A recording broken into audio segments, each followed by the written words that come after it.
Kalian rela keluar duit 34 juta buat sekedar main Hogwarts Legacy doang?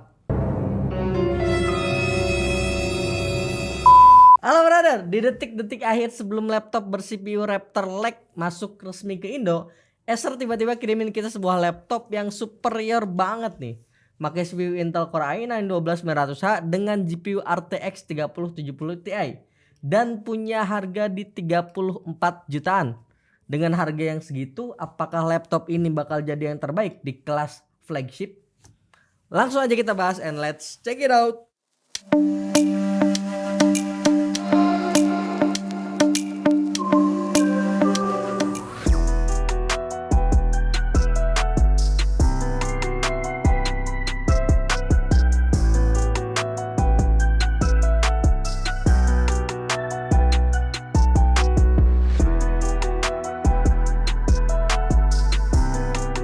Sebelum ke poin performa, kita bahas perintilannya dulu nih. Pertama soal desain yang masih bawa desain kece dan bulky khas Predator. Covernya punya nuansa simpel dengan logo Predator yang menyala di bagian tengahnya. Lalu di bagian bawah terdapat dua lubang exhaust super ganteng yang terasa lugas bentuknya. Yang secara nggak langsung nunjukin bahwa laptop ini merupakan laptop monster yang siap ngelibas game apapun yang ada saat ini. Untuk spesifikasi utamanya, seperti yang kami singgung di awal, laptop ini dibekali Intel Core i9 12900H yang merupakan salah satu CPU laptop terkencang sebelum Intel HX series masuk resmi ke dunia perlaptopan Indonesia dengan konfigurasi 14 core dan 20 thread serta boost clock up to 5 GHz. GPU-nya pakai RTX 3070 Ti dengan TGP up to 150 watt. Yang pastinya udah optimal untuk penggunaan ray tracing biar gaming experience di laptop ini terasa lebih imersif lagi. Masuk ke bagian layar, laptop ini pakai layar Shine Crystal dengan panel IPS beresolusi QHD 2560x1440 serta punya refresh rate 165Hz dengan response time cuma 3 millisecond dan udah mendukung Nvidia G-Sync. Jadi cerita-cerita screen tearing saat main game-game FPS tuh mustahil banget terjadi di laptop ini. Yang penting wifi kalian lancar pastinya. Pokoknya spek layar buat gamers menurut kami udah approve. Lalu gimana kalau buat content creation atau profesional? Bisa banget. Tenang, panelnya nih udah fully 100% sRGB dan DCI-P3 yang bikin layarnya udah bisa hasilin pandangan luas dengan akurasi warna hampir sempurna. Kenapa nggak disebut sempurna? Tahu nggak? Karena yang sempurna tuh cuma milik Tuhan, coy. Oke, lanjut. Selain itu, eksterior layarnya ini udah kekinian. Nggak kayak Predator zaman dulu. Sekarang laptop ini bawa desain narrow bezel yang bikin dimensi layarnya tuh terasa sedikit lebih lega.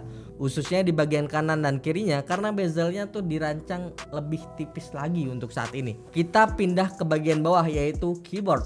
Ukurannya full size dengan feel penggunaan yang cukup nyaman dan gak gampang tipe karena jarak antar key-nya udah dirancang presisi dan agak lebar. Gak lupa juga terdapat LED backlit dari ujung ke ujung keyboardnya. Mau diatur manual? Bisa kok, kalian tinggal masuk Predator Sense terus klik cursor lighting.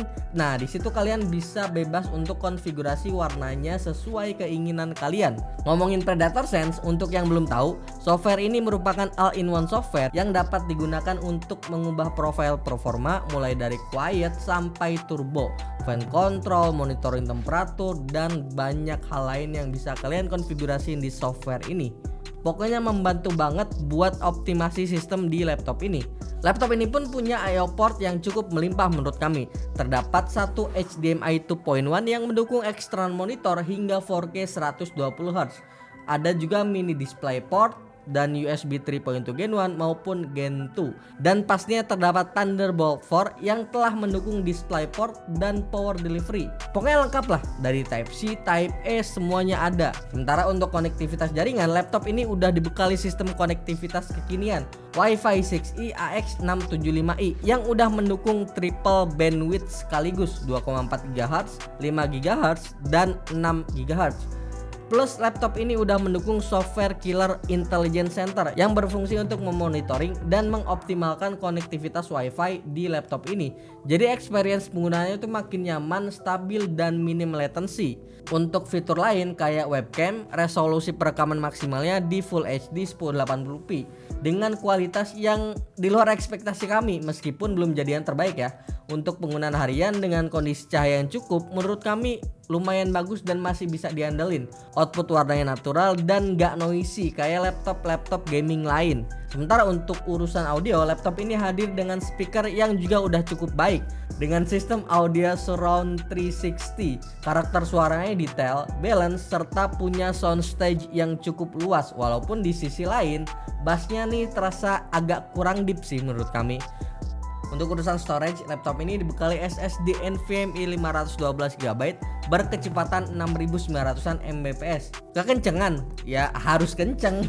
Laptop 34 jutaan masa SSD-nya 300 Mbps? Kan lucu gitu kan. Tapi ada tapi nih, dengan harga segini jujur ekspektasi kami adalah laptop ini bisa bawa kapasitas SSD 1 TB biar lebih leluasa buat install game-game yang makin kesini makin abisin resource data yang banyak. Cuma ya baik lagi, kalau kalian gak masalah dengan hal ini ya harusnya gak jadi masalah. Toh laptop ini juga udah punya upgradable storage untuk NVMe kok. RAM-nya 16GB single channel berfrekuensi 4800 MHz yang juga bisa kalian upgrade sampai 32GB. Gak kenceng-kenceng banget emang, tapi untuk penggunaan harian sampai gaming zaman now kami rasa udah cukup kok. Sistemnya terasa responsif baik saat booting ataupun pindah-pindah aplikasi. Kebagian terpenting yaitu performa yang harusnya masuk ke jajaran 10 laptop terkencang yang pernah kami tes sepanjang 2022 sampai 2023. Pertama seperti biasa, kami lakukan pengujian menggunakan Cinebench R23 yang dijalankan 10 kali berturut-turut dengan suhu ruangan 25 derajat Celcius. Bisa kalian lihat dari data yang kita punya, skornya nih terbilang cukup tinggi untuk sekelas i9 12900H. Belum jadi yang terkenceng emang, cuma laptop ini jadi laptop berperforma paling stabil dibanding laptop dengan i9 12900H yang lain yang pernah kami review tentunya. Deviasinya tuh cuma di sekitar 1,6% doang cuy. Suhunya juga bikin kaget sih, dengan performa dan TDP yang gede. Suhu max di laptop ini tuh cuma nyentuh 85 derajat Celcius doang, jauh dari T-junction yang ada di 100 derajat Celcius. Dan setelah kami analisa, kedua hal ini tuh terjadi berkat sistem pendinginan yang emang udah dirancang proper banget di laptop satu ini. Bisa kalian lihat kan, sistem pendinginannya nih pakai Aeroblade 3D generasi kelima yang dirancang dengan 2 fan dan 4 heat pipe serta menggunakan liquid metal untuk efisiensi pembuangan suhu panas di laptop ini. Kita pun coba tes laptop ini di skenario content creation pakai Premiere Pro salah satunya dengan footage yang biasa kita pakai, video 4K 1 menit dengan triple layer effect. Hasilnya udah kayak PC high end cuy. Cuma 1 menit 12 detik doang. Parah kenceng. Dipakai skenario Blender BMW 27 pun overkill banget. Cuma 16 detik doang rendering time-nya. Buat performa gaming gua rasa kayaknya nggak perlu dibahas panjang lebar. Intinya bakal rata kanan semua game yang ada. Mau game apa? Hogwarts Legacy? Bisa, native resolution cuy. Ya walaupun cuma medium setting doang dan stabil di 80-an fps. Mantep dah pokoknya. Animation smoothness-nya dapat dengan kualitas visual yang super immersive. Sementara untuk game lain kayak F1 2022 di settingan high, ray tracing on, DLSS quality udah aman sampai 100-an fps. Dan sama seperti saat pengujian CPU, temperaturnya nih saat digeber untuk main game 2 jam berturut-turut nih aman banget. Cuma mentok di 87 derajat Celcius doang bahkan. Ini kita track lewat log HW Info ya. Dan terakhir nih, buat game kompetitif kayak Valorant udah tembus sampai 250-an fps bro.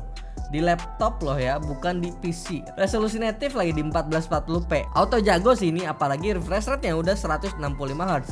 Urusan baterai, jujur kita nggak banyak berharap lebih.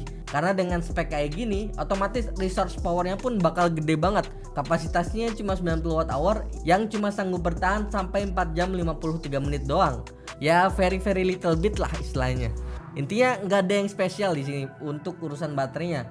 Toh laptop kayak gini bakal lebih maksimal penggunaannya saat dicolok-colok charger.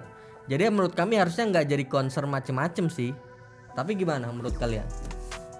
Oke, kita masuk ke kesimpulan.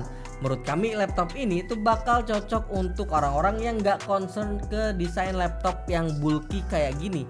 Mulai dari gamers, content creator, sampai para profesional kayak 3D animation yang pengen perangkat setingkat PC gaming dengan form factor yang lebih fleksibel dan bisa dibawa kemana-mana. Harganya sekitar 34 jutaan yang kami rasa udah cukup sepadan dengan segala fitur dan teknologi yang dikasih di laptop ini. Poin yang paling kami suka adalah laptop ini kasih experience performance stability yang mantep di kelas i9 12900H. Buat main game sampai rendering udah satset pokoknya. Experience performance-nya maksimal, layarnya cakep, 165Hz, support Nvidia G-Sync. Jadi selling point paling menarik di laptop ini. Gak salah juga kalau ada Sultan yang cuma pengen beli laptop ini buat sekedar main Hogwarts Legacy doang. Karena ya sebegitu menyenangkannya experience gaming di laptop ini. Itu tadi poin plusnya ya. Poin minusnya gimana? Jujur hampir nggak ada sih.